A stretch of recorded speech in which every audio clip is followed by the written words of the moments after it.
Commencement, the beginning of a new era in higher education, is amazing. Thousands of copies have been sold across the United States and the world. You can pick up your copy today on Amazon.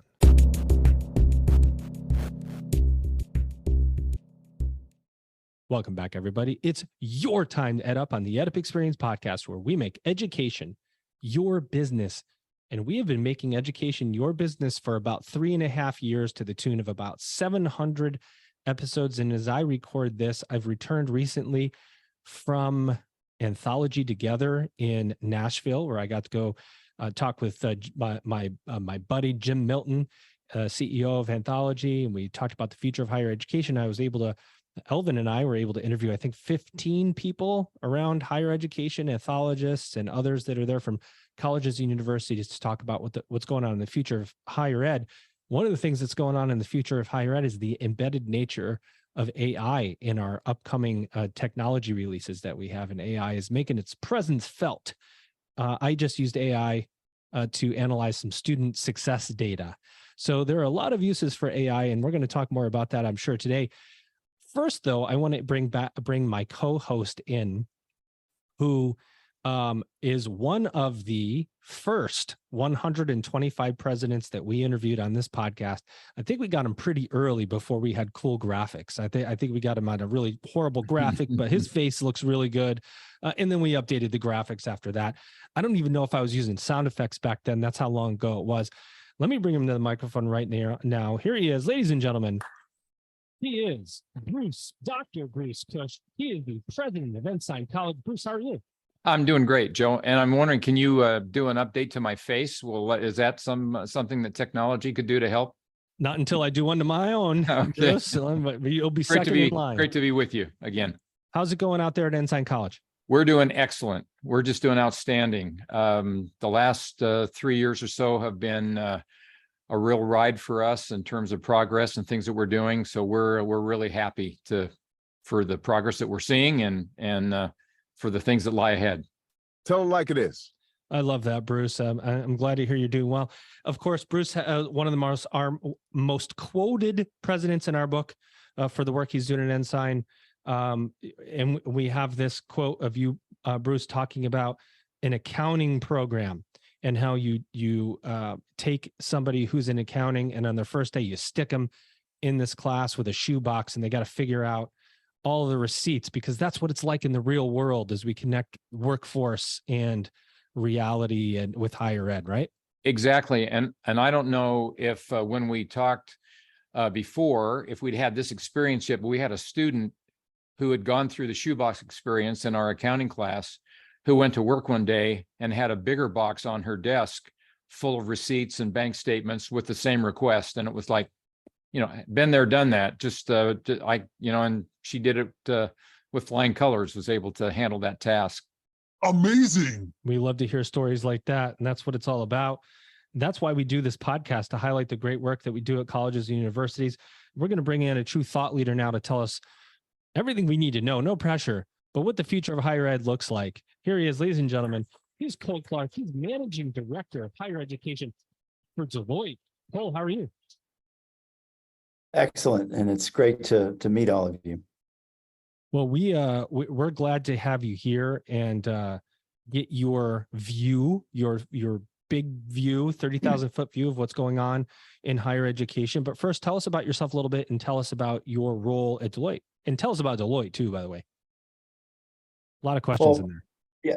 So working backwards, Deloitte is obviously a very large firm that serves many different industries and geographies, but has made over the last, I'd say, decade, a real concerted effort to develop an end-to-end consultancy for higher education, not only in the U.S. but in other parts of the world, and not to put too fine a point on it, but I think we have developed expertise in just about every aspect of the academic enterprise outside of teaching, learning, the conduct of research. We're not involved in anything related to pedagogy or the conduct of research, but as it relates to the operations of the institution, as well as, and those can include things like improving how students are served,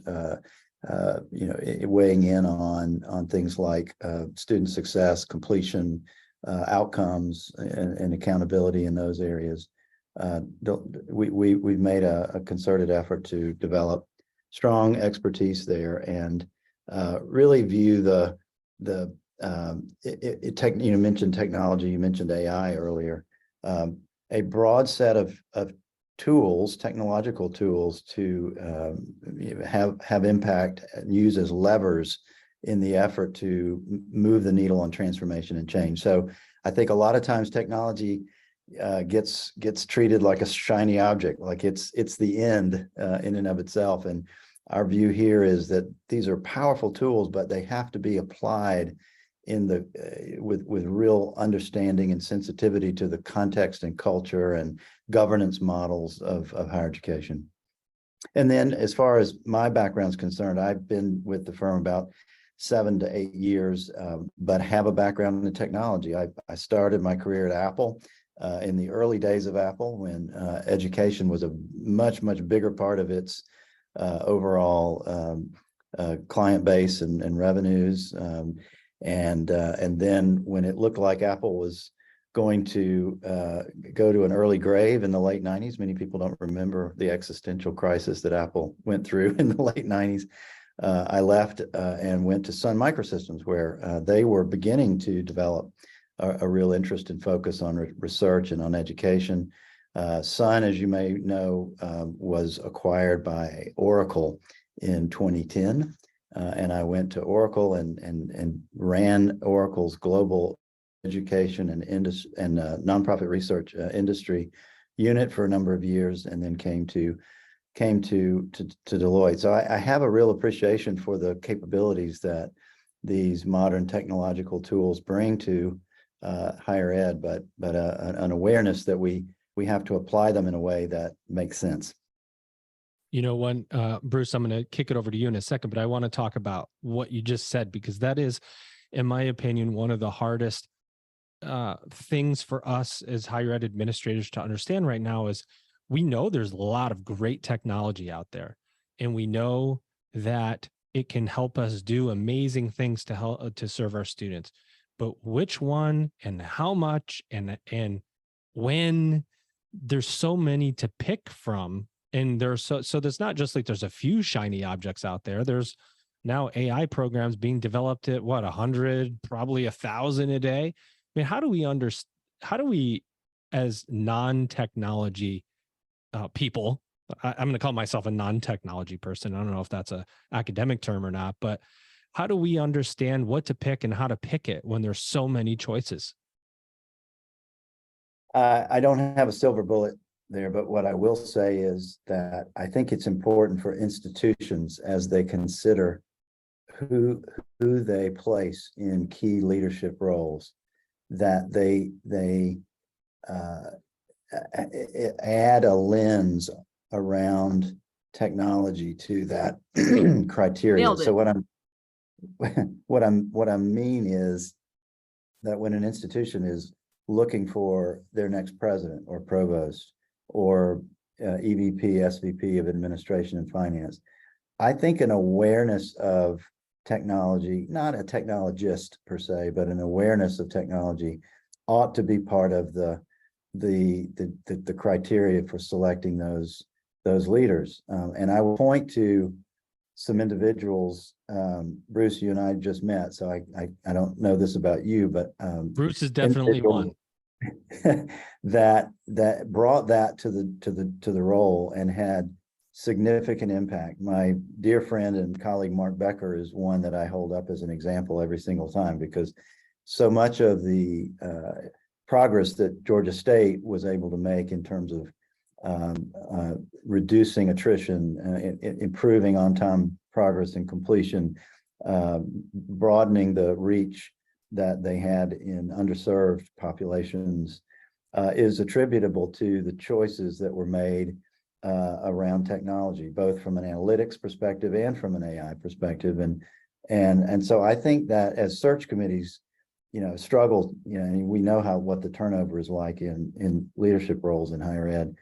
Among the many things that a new president needs to be able to take on, having that headset for technology and the power of technology, but also the pitfalls, the dangers, the traps of shiny objectism, I think is really critical. So if you're a new president and you get in and ask this question, do I look like I know what a JPEG is? You're probably at a disadvantage, right? Bruce, over to you. Yeah, so thanks, Joe and Cole. I appreciate your perspective. Next month, I will celebrate my 21st anniversary working in the world of academia. But before that, I spent a couple of decades in Silicon Valley. So I lived through that era at Apple. I wasn't an employee at Apple, but I've been a vendor to Apple. I've been a vendor to Sun Microsystems, and so I kind of get the technology thing. So I couldn't agree more. And for a president to come in that may not have all the expertise, it's really important that they have someone at their side that they can trust, that can give them the advice. And you're right, there's so many shiny objects out there that it's sometimes hard to make a choice, but you've got to have the right people with you to help. But I wanted to ask some questions about your trends reports that you had published in the spring. I'm always interested in those, and interested in the things that you talked about. I want to go first to the enrollment has peaked part of those trends, and some of the statistics that were cited. 45% of Americans ages 16 to 24 are not in school. 1.25 million students have disappeared since the pandemic. The demographic cliff that's coming, that is inevitable. There's nothing we can do to reverse that. The elites still seem to be doing well. Men are disappearing in higher education, and 39 million stop-outs. That's obviously a call for action, and you've done that. And addressing these challenges is going to require new business models, new instructional models, new marketing models, new enrollment models, and a reinventing of the institution. I'd just be interested in your perspective on, are institutions generally in higher education prepared for so much change? And are there institutions that have figured this out and doing this really well? And maybe not such a positive question, but what's the fate of institutions that can't adapt and adapt pretty quickly to these dynamics that are affecting all of us in higher ed?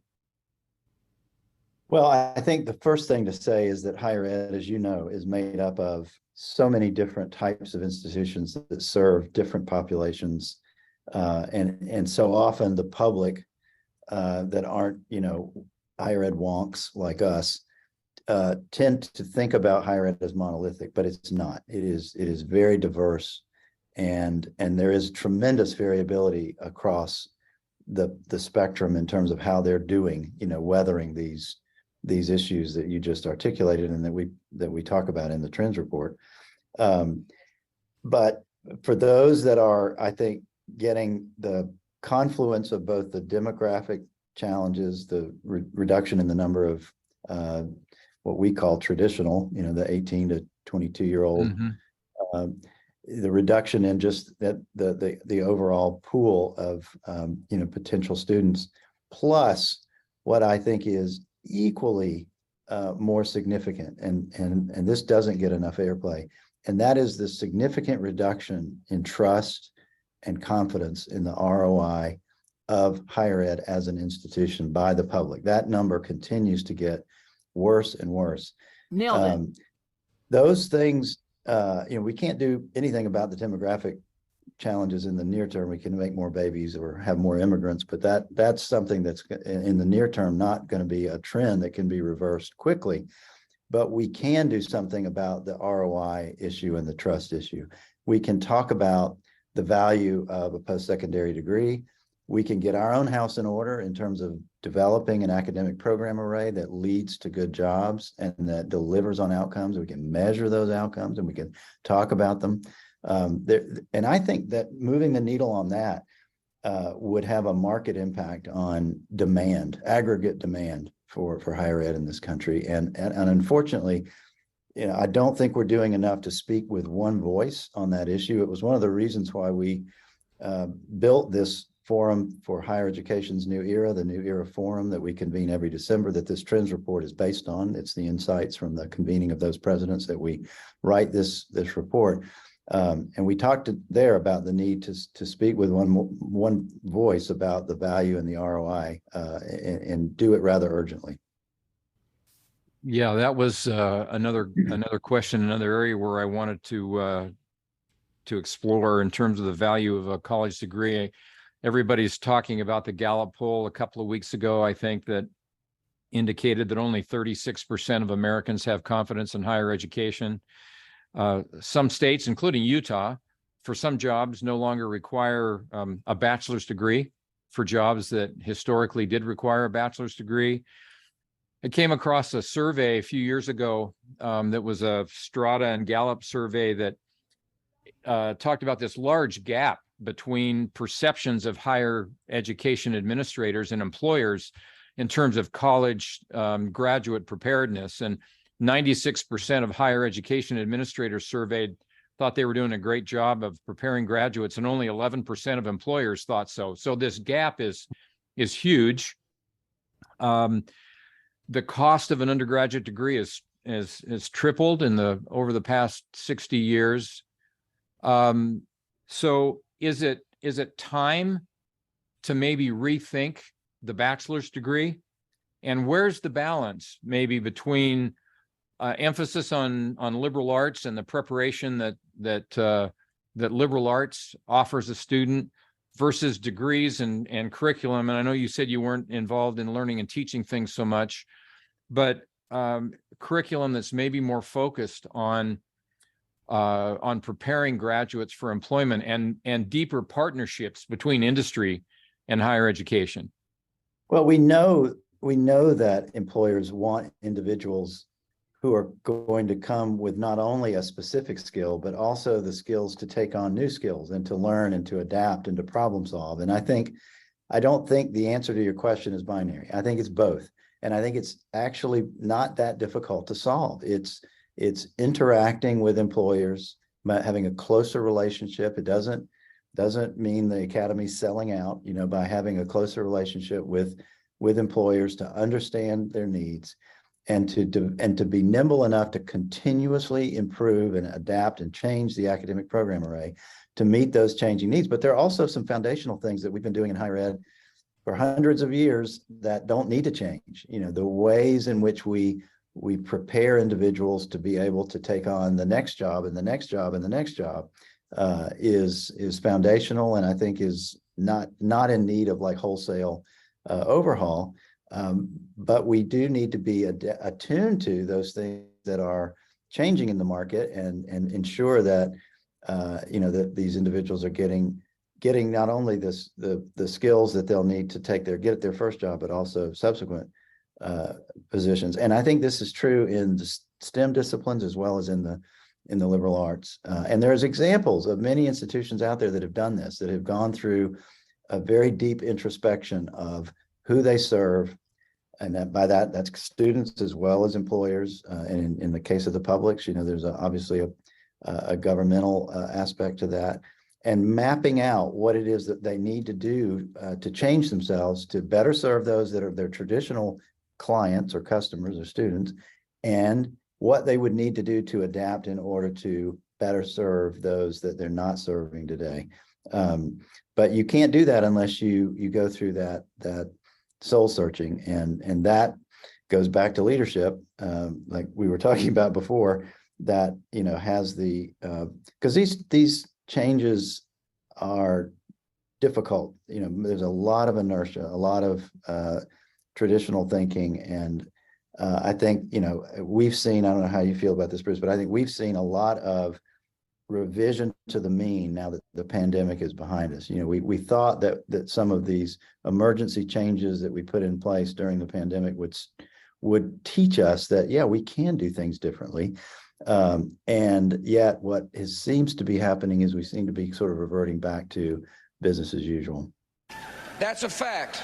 That's a fact. Oh, yeah. Join the movement to mobilize and revolutionize higher education by picking up your copy of Commencement, the Beginning of a New Era in Higher Education today. This book has been featured in Forbes, NPR, Harvard Business Review, CEO World Magazine, NBC News, CBS News, and Business Insider, among many others. Don't miss out on what today's highest college leaders have to say about the future of higher education. Pick up your copy on Amazon. By the way, you guys, I've noticed that when I hit a sound effect button like that, it probably comes through a lot louder because I'm fumbling and bumbling today. So I forgot to turn on the right microphone, then I forgot to turn on the volume. So I think we're good now, though. At some point, I just do want to take a quick step back because I know Bruce has a follow up, but I do want to talk about the one voice thing you brought up. Speak with one voice in higher ed. I've talked on this podcast. I've got over 20 years in higher ed, and I can't remember a time of when we were more silent about the successes of students than we have been. And I say we as a community in the last couple of years, and maybe it's due to COVID and the shift in energy that it took to get through COVID. And then we come out on the other side and there's a ton of public trust reduction. And typically, the way you address something like that is you tell stories. You get a little louder about the successes that you have. I have seen, and I don't know why we're less vocal, but I've argued, and I talk to presidents like Bruce all the time, where we're just not packaging what we do right. It's like this marketing problem and this image problem that we have. We know in so many contexts that the value of education is there. Yes, we have to tell a better story about ROI directly, but we know greatly the overall value of a higher education, but we're not telling the story very well in mass. We're telling it good here in this institution, and this one's doing great things over here, but we're failing to come together to tell a good story. And we've fashioned this podcast in that way of we're going to bring the good stories here, and we're going to tell these good stories and give everybody a tribal college, a community college, a trade school, a big flagship public, a forum to say what's good, what's going on good about higher ed. Do we have an image problem, Cole, or is it tactical operational problems, or both? I think it's both. And it's as I said, it's 1,000 points of light. It's not like we've got 5 or 10 brands in higher ed and that dominate the market. There are hundreds, and many of them are regional. And so this story's got to get told. It's got to be a ground game and an air cover effort. And I applaud you all for what you just outlined. But it's it's also, unfortunately, like just about everything else in our culture right now has become politicized. And so there's going to also have to be a political and a governmental effort here to, convince the public that higher ed is not one-sided, that it is still a crucible for free expression and exchange of ideas, and or you risk losing, one side of the political aisle, which is a lot of people. So I think that's another aspect of this too that factors into this trust and confidence in the institution question. Bruce, I know you're itching to go with that follow-up. Well, yeah, and I would just observe also, I think that one of the challenges that we have in general in higher education is higher education gets lumped into this one thing, higher education. And there's a judgment being applied to the whole without looking at the smaller component parts and things that are where there are great things happening, and there are great things happening everywhere. I think that getting all the institutions on the same page to collectively try to tell a story is is really challenging because every story's different. You know, we're a relatively small school when it comes to those that we serve on campus. You know, a little under 2,000 in any given semester, but we're serving 8,000 students a semester online all around the world. It's a, you know, it's a pretty cool thing to see evolving and happening.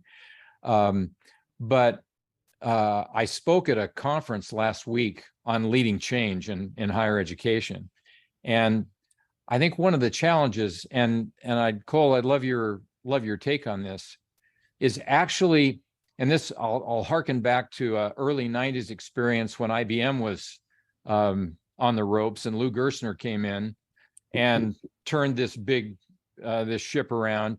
And he said, you've got to have a crisis. You've got to create a crisis to get people to change. Are we there yet in higher education where people recognize and, you know, this willingness to change? Everybody loves progress, but nobody likes to change. And I'm just wondering what your take is on this, on a willingness within the academy to really do the hard work of changing. Well, it is very uneven across the higher ed spectrum about whether institutions are at that point that you're describing. You know, there's a lot of variability, and the national brands largely are seeing an increase in demand. Mm-hmm. But I think for a lot of smaller regional publics and privates, they are at that point. And I think there are options for them to continue to serve constituents, but it's going to take unfortunately, it's going to take some really difficult, hard choices, both at the state level, if we're talking about a public that's part of a public system, or in the case of private institutions that are just continuing to try and trade on raising tuition and, you know, discounting strategies to attract students to be able to keep enrollment up. So I think the answer to your question is it depends. It depends on where you are in the higher ed panoply. But I think there's strategies that anybody in that spectrum can take to find a path forward. It's just going to require unprecedented levels of strong leadership and support from whatever the governance body is that guides the institution, whether that's a board of regents or trustees or a publicly appointed board. They're going to have to be fully engaged in that change agenda. Yeah, and there's such a diverse group of stakeholders that a president has to deal with. You've got certainly all your operational folks, and then you've got the faculty and the influence of the faculty and where they are and sort of the, I won't say protection of the traditions, but, you know, those are certainly closely held, and people feel very strongly about those. And it's always painful to have to see programs change or programs go away. But I think there's some really tough decisions that academic leaders are facing, and that's one of the biggest challenges, I think. I would say very quickly that unfortunately, I don't think we have the right incentives in place to drive these changes from an economic perspective. And as long as and this is a little on the edge, but as long as we continue to aid and abet tuition increases with unlimited levels of financial aid, it's not going to get any better. Instead of talking about relieving debt, we need to be talking about how we make better decisions about what kind of debt you should be taking on and what the outcomes of that are. Otherwise, this cost spiral is going to go on relatively unabated, and that would be a significant pressure if it were changed to get institutions to think about doing things differently.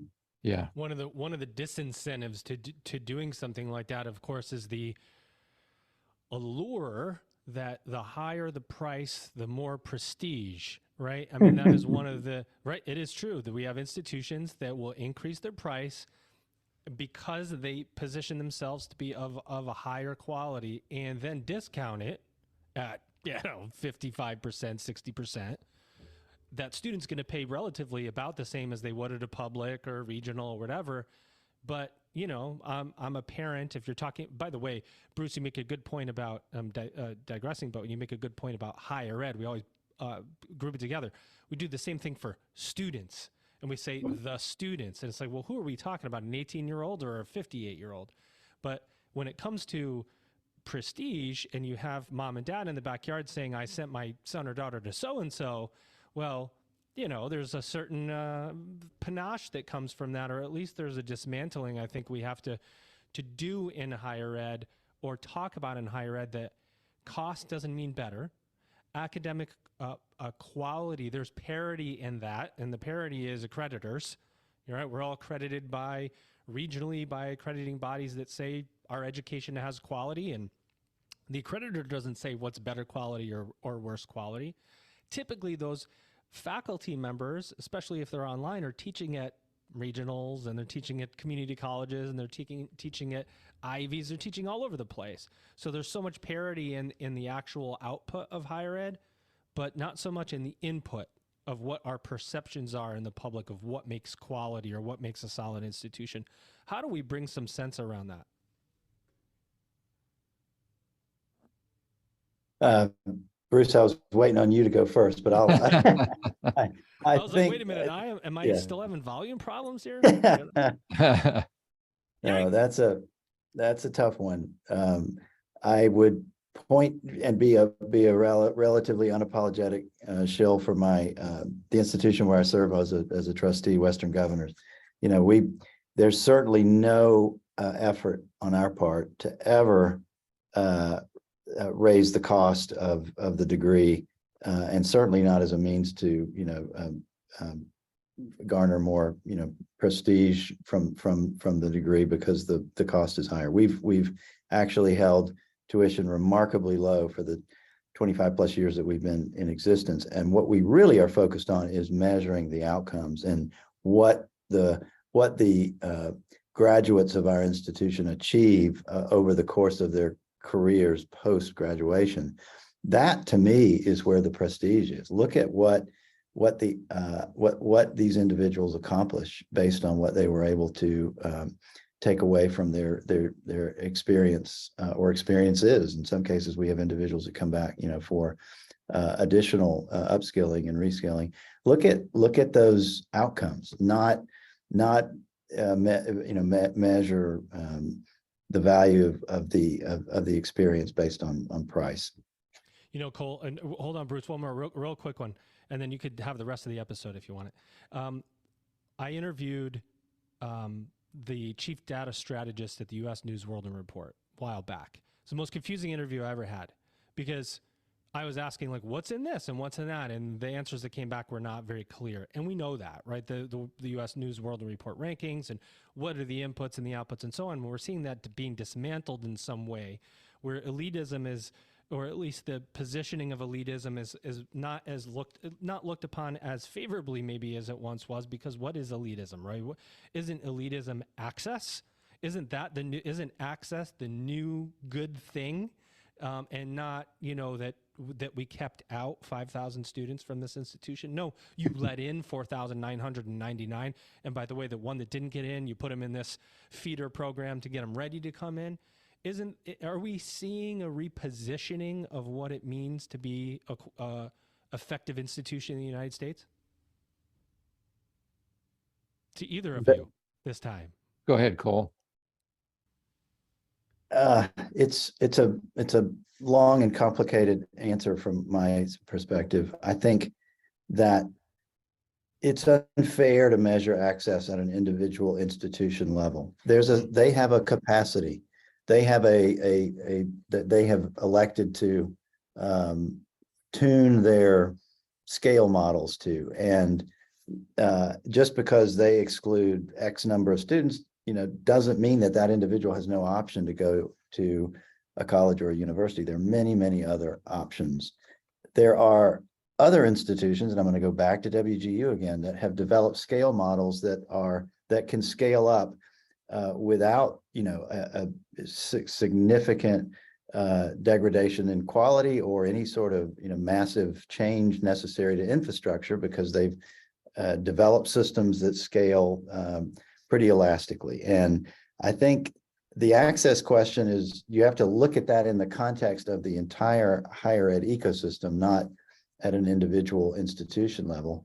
We probably have more slack, more capacity in the system than we actually need at the moment. Now, if we address some of these demand issues that we talked about at the beginning of the episode, that might change. But it's out of phase with the needs of that community in terms of the modality, the way it's delivered, the physical location, the programs offered, the connectivity to the degree programs that lead to jobs in fields where individuals want to go and where employers need. So I think we've got big disconnects between the supply in the system and what the individuals who want to be a part of the system need out of it. And to get that fixed, we're going to have a much, much tighter alignment between the recipients of those graduates, the employers, and the institutions themselves. Well said. Yeah, totally agree with Cole. And so WGU and Ensign College both share the same accreditor, the same accrediting institution, or institutional accreditor accredits us as well as Western Governors. And the idea of really focusing on outcomes and student achievement, equity, access, those are things I can only speak for our experience with one accreditor. But those are things that are vitally important to our accreditor, and they're important to us because we want our students to achieve. And in the process of satisfying accreditation requirements, it just makes us better generally as an institution. And we publish all of those things. But I'm in complete harmony with Cole in terms of the institutions have to be in tune with their constituents, both employers that will hire our graduates and the students that are coming, and helping them understand the value of what it is that we're providing. We are, more than ever, we're focused on outcomes, and we're fairly new into the bachelor degree offerings. We just received approval a little over 3 years ago to offer a limited number of bachelor degrees at Ensign College, which was a major thing for us, a major change for us. And we're very focused on creating. Our bachelor's degree programs are Bachelor of Applied Science, or not BS or BA degrees, they're BAS degrees, and very much focused on preparing students for the next step. And some are going into great jobs. And in our accounting program, we're actually we've had 2 graduating classes now, and a good number of those have actually been accepted into the accounting Masters of Accountancy program at BYU, our sister institution to the south. And we think that's pretty good for a brand new program. But it's because we're in tune with employers, and we're building programs that employers say they want, and we are setting very high standards for ourselves in terms of the student achievement outcomes. And we've been able to do that because we're relatively small. But any institution that's going to be successful has got to get everybody on the same page, I believe, to be very much focused on those things. And some of the I'll do my own thing, independent thinking needs to coalesce a little bit with, we've got to take some kind of a unified institutional approach to the things that we're doing and saying.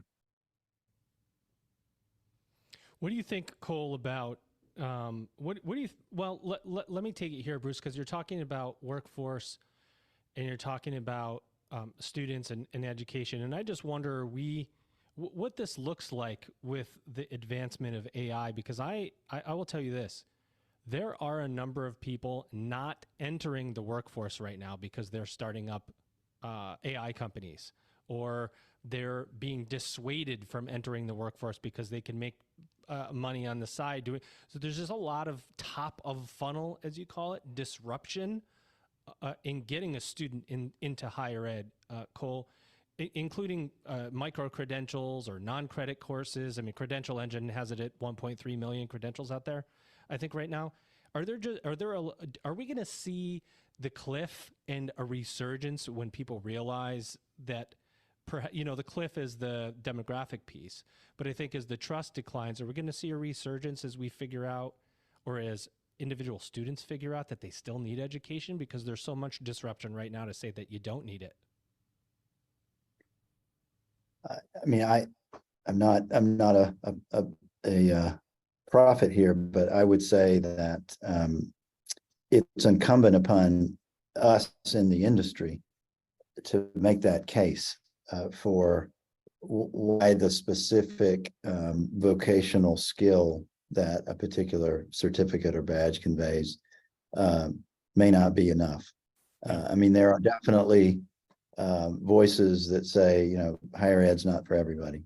I'm not convinced that's true, but I think at the end of the day, it's incumbent upon us in the industry to make the case for why a broader liberal, small L, not capital L, liberal arts education, the benefits of that, accompanied by specific skills that employers need in various fields, to make an individual not, ready for the employment part of their life, but also developing them as critical thinkers and contributors to civic discourse. Wow. Well, I'll tell you what, you've got too much information going on, Cole. It's like we need another hour just to get out the proper number of questions for you. What does the future forum look like for Deloitte as you move forward? Does this get bigger and bigger? The new era forum, I'm sorry, does it get bigger and bigger? You're doing it annually now? Are you going to have reports coming out of it every year? What does it look like?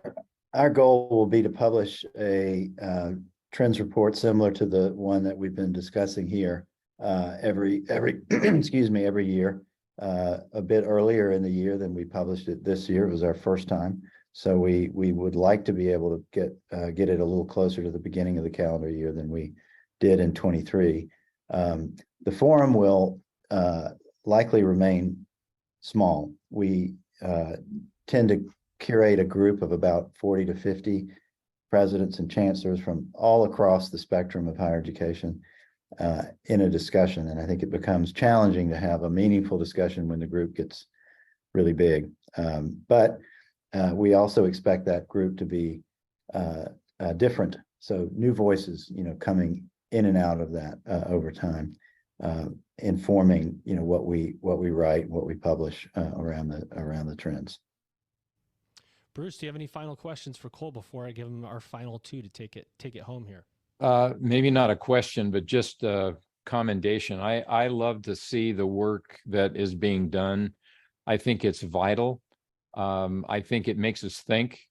And, what I would hope is that all the things that are coming from the outside and the experts from the outside and those that are seeing things in a way that maybe sometimes we don't see when we're on the inside and doing this from a day-to-day perspective, would then begin to generate internally within higher education the drive to say, yes, we need to change. Yes, we've got to change.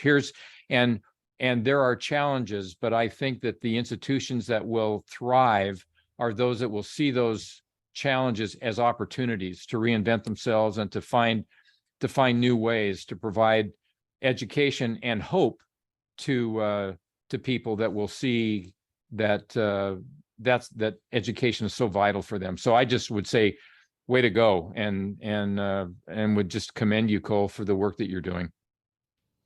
With that, Cole, last two questions for you. One's not really a question, but is there anything else that you want to say about Deloitte and the higher education piece of the business? And anything you want to highlight, anything coming up, anywhere you're going, speaking? We'll take that one first. Well, we'll be at the out near you, Bruce, in Denver for the State Higher Education Executive Officers Policy Conference next week, where we'll be talking about a very interesting piece of work that we did with the North Carolina system, which was asked by the state of North Carolina to effectively evaluate the ROI of every academic program at every UNC institution in the state, and that's quite a task. But the results of that are done, and we did that with our partner Burning Glass, the Burning Glass Institute, which, if you know Burning Glass, they're very involved in looking at the skills needed for certain types of roles in the labor market. Talking about that at the SHIO conference in Denver next week. But in general, I just go back to what I said at the very beginning, Joe, which is that the marriage of these technological tools, capabilities, along with strong leadership and a willingness to change culture is really what our practice is sort of predicated on. It's not about viewing these tools as ends in of themselves, but how do you effectively change the way an institution operates to be able to make the most use of these tools and serve your constituents more effectively and efficiently. What final question, Cole? What do you see for the future of higher education? This is the crystal ball time. I think the future is really positive. I think there's going to be some uncomfortable change, and there'll be a lot of doomsaying and a lot of hand-wringing. But the path to the United States remaining the leader in highly educated manpower is absolutely dependent on us maintaining the best higher education system in the world. And I think our institutions and our leaders are up to that task. I agree. I know two now people that are up for that task. One is my guest co-host today. You have heard him, you've read about him in Commencement, the beginning of a new era in higher education. He is the one and only. This is the way it was supposed to sound at the beginning, by the way. Dr. Bruce Cush. He is the president at Ensign College. Sorry for all the volume problems here today, guys. Bruce, what did you think of your co-hosting gig today? Hey, I loved it, and I'd be happy to partner up with you anytime, Joe. It was a great experience, and Cole, great meeting you and learning from you, and to learn more about the great work that you're doing at Deloitte. My guest today, ladies and gentlemen, your guest today, here he is. He is Cole Clark. He's Managing Director for Higher Education at Deloitte. Cole, we hope you had a good time on the podcast today, my friend. It was great having you here. Honored to be here. Thanks so much. Ladies and gentlemen, you've just EdUp'd. Attention. Forbes called Commencement the beginning of a new era in higher education, a dispensable touch point for what's being said in, about, and around higher education now. Don't miss the insights from 125 college and university presidents about what the future of higher education holds. Pick up your copy of Commencement on Amazon today.